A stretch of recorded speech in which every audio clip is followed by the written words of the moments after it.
Hello everyone and welcome back to MCTV. My name is Colleen Miron. And I'm Nicole Fasciano. As we near the midterm of the semester, we have a lot to go over with you today.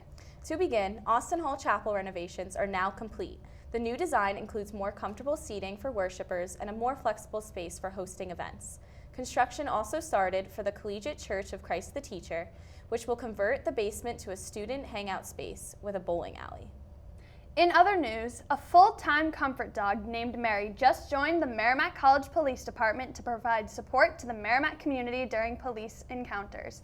Mary can help reduce stress and anxiety for students. And now for our first feature story. Merrimack College has recently added a new nursing major to the School of Health Sciences with a brand new building. 47 students who will graduate in 2023 were accepted into the program that started in the fall of 2019. The new nursing building is officially complete and set up to mirror a hospital, giving students real experience in their fields. Shortly after the completion of the building, Merrimack's first white coat ceremony took place January 26th at the Rogers Center. The inaugural class pledged to be compassionate caregivers to patients all throughout their careers. White coats are significant in reminding these students to always be emotionally connected and compassionate towards patients. The coronavirus is of high status within the media right now. Organizations are doing their best to provide constant updates and statistics regarding the disease. For comfort to the Merrimack community, our communications offices and others are here to inform you and keep you up to date with the latest safety precautions and statistics. Here are some reasons why you shouldn't be completely worried. For starters, the chance of catching the flu is way higher than catching the coronavirus. The CDC estimates that there have been about 20,000 to 30,000 flu deaths from October 2019 to February 2020 in the United States, whereas about 12 confirmed cases of the coronavirus in the US. In addition, individuals that have been traveling will be screened for the virus and quarantined, if need be. The U.S. also currently has a travel ban on individuals who have traveled to China in the past 2 weeks. This has been a controversial policy, however, it comes from good intentions, keeping U.S. citizens safe from the virus. Although the coronavirus shouldn't be a big concern right now, that doesn't mean that it won't get worse. It's important to take precautions and read updates from the CDC with the most reliable and up-to-date information. It's important for everyone in the Merrimack community to stay up to date. Now, let's hear from Mike and Sean with the latest sports updates.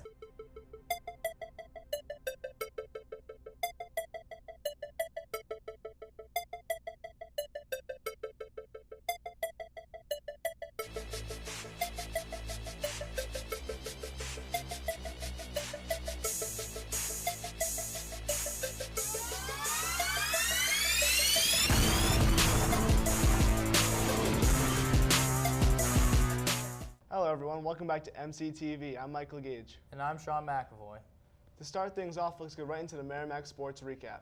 Baseball, following a 3-1 series win against Michigan State. The boys now travel to South Carolina for a 3-game series against Wofford. The boys won the first matchup 10-3, but then fell in back-to-back games 8-0 and 3-1. Switching over to softball, the ladies fall 8-0 against the University of South Dakota in Madeira Beach, Florida. Men's lacrosse ultimately falls in a nail-biter against the University of Vermont 8-9. The Warriors look to get back in the win column March 7th at home against UMass Lowell. Women's lacrosse falls 8-11 in a hard-fought game against the Lafayette College Leopards. The ladies travel to Philadelphia to take on Drexel today at 4 p.m. Now we move on to the tennis courts. Women's tennis improved on their strong fall season by quickly winning their first 2 games of the young spring season, improving to 7-0 overall with a 5-2 win against Mount St. Mary's. The ladies look to remain perfect March 10th against Dickinson College in Orlando, Florida. Men's tennis expands their winning streak to 4 games with a 4-3 win against UConn. They return to action this Friday at 7 p.m. against Farley Dickinson in Smithfield, Rhode Island. Sean, I know you've had a chance to keep up with basketball and all things March Madness. Right you are, Mike. It's that time of year again where everyone gets excited for the biggest event in college sports. Even though the brackets have not officially come out yet, ESPN has a bracketology website where you can stay up to date on the latest seedings. Last year, Virginia won it all, yet this year they're only projected to be a 9th seed. Currently, Kansas, Baylor, San Diego State, and Gonzaga reside as the #1 top seeds. This graphic here shows the up-to-date betting odds from Vegas for the winner of the tournament. Vegas currently has Kansas with the highest odds to win it all this year, followed by Duke, Gonzaga, Baylor, and Dayton. If Merrimack had been able to play in this playoffs this year after transitioning to D1, they would have had a good chance to compete in the March Madness tournament. They finished with the best record in their conference at 22-10. If they had won their conference tournament, they would be a projected 16 seed playing Gonzaga. The girls basketball team also finished very well this year at 19-9, which got them the third best record in their conference. They would have also had a good chance to make their tournament as a 15 seed. Once Merrimack completes its transitional period and can once again compete at the highest level possible, I believe that Merrimack will embrace the madness. I agree, Sean. Now back to you, Colleen. It is great to watch our Warriors succeed in the transition to D1, and I can't wait to see what the future holds for them. Up next, let's send it to Marissa Cronin, who is in the field to talk to one of Merrimack's favorite employees.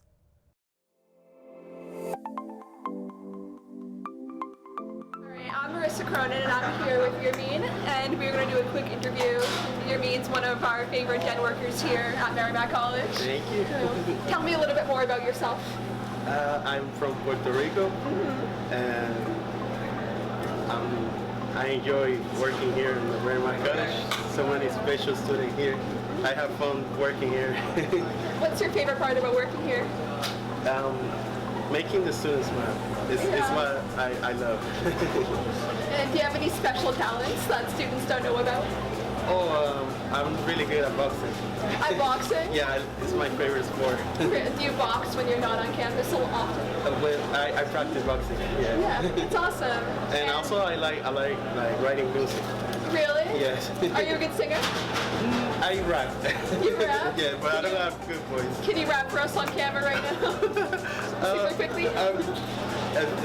My rap music is in Spanish. So. Oh, it's perfectly fine. But I'm too shy for that. It's okay. Awesome. Thank you. Thank you. Thanks, Marissa. Yerman is one of Merrimack's finest, and it was great to learn more about him. In other news, Merrimack College President Dr. Christopher Hopi dove into the podcast world in the fall of 2019. He started by interviewing athletic coaches on the Coach's Corner and has since expanded to podcasting with the president. Being president of Merrimack means building relationships with faculty, staff, and student members of the community. According to Hopi, this is one of the reasons he wanted to start the podcast.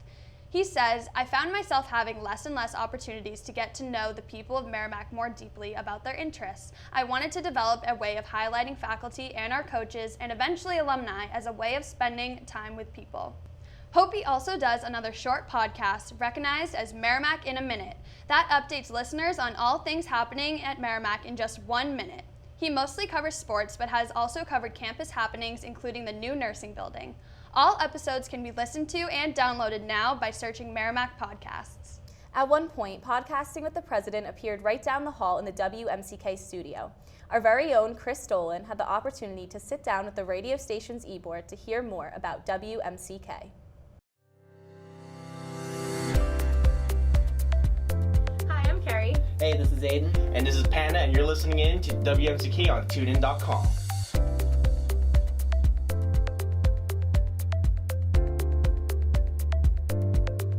Hi, how's it going? We are WMCK. My name's Aiden Kennedy. I'm the business director, and I do Authentically Alternative, Wednesdays 4 to 5, and I'm a senior and a mechanical engineering major. Hi, I'm Carrie Reynolds. I'm the operations manager for WMCK. I'm a junior. I'm a business major and an English minor, and I do alternative and rock 70s today here Thursdays 8 to 9 p.m.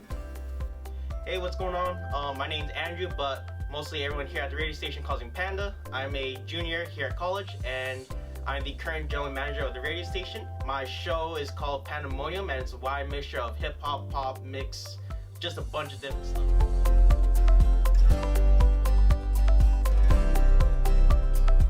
WMCK was founded in 2015. It was founded by our very own Lindsay Goldberg, who currently now works for WBUR, which is Boston University's public radio station.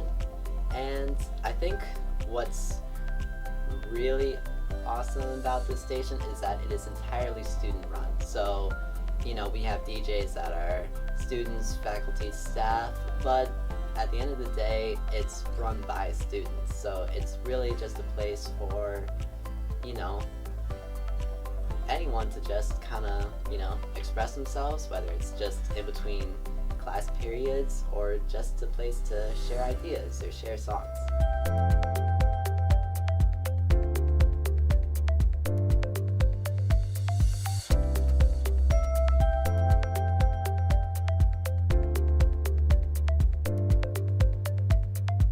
So WMCK is a great radio station to where a lot of people from all different areas, from professors, faculty and staff, students, can all come together and potentially go on air to do a radio show.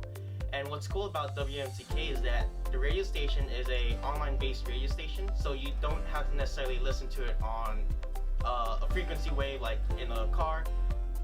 You can listen to us anywhere, from a phone to a tablet to any device that has internet. And with the radio station, we have about 44 DJs this semester, all doing their own shows, all being done by themselves. The radio station is really awesome because, like I always like to tell the DJs, it's like an empty canvas. The DJs are the artists. They can paint whatever style, whatever creativity they want to put on an empty canvas. And so with the radio station, we really give you the supplies that you need in order to go on air and give you the capabilities of doing whatever you like, be it music, be it talk, or even sports.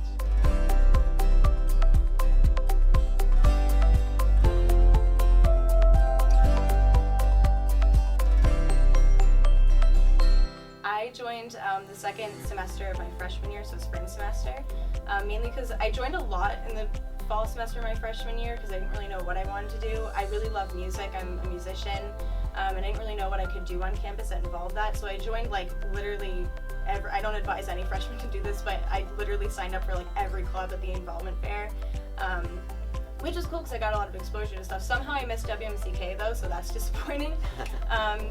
But they do another involvement fair in the spring semester and I went again, and I found WMCK, and so I joined WMCK kind of late. I remember I emailed Eric Ewell at the time, who was the general manager, and I was like, do you have any openings left? I think this would be a really cool thing to do.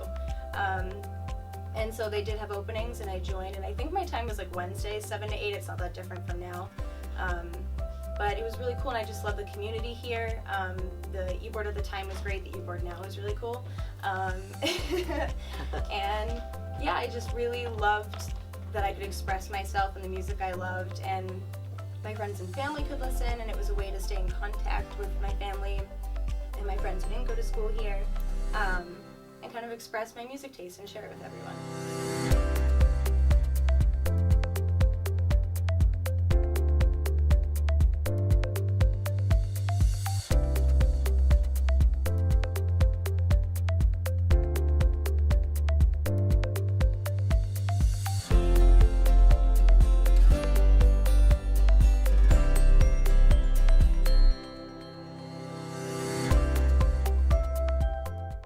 A big thanks to WMCK for allowing us to take a deeper look into what goes on behind the mic.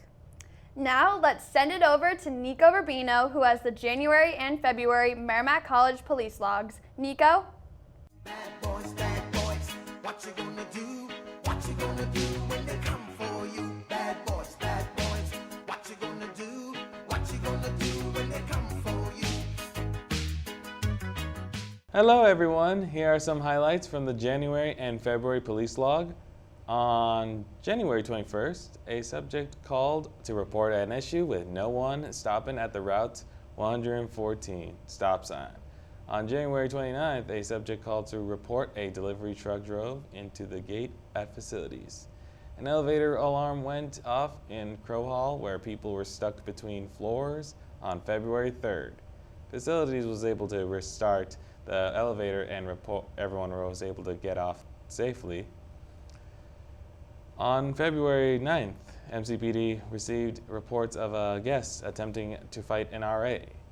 Officers received a report of a hit and run on campus on February 18th, but cameras did not show a hit and run occurring on campus.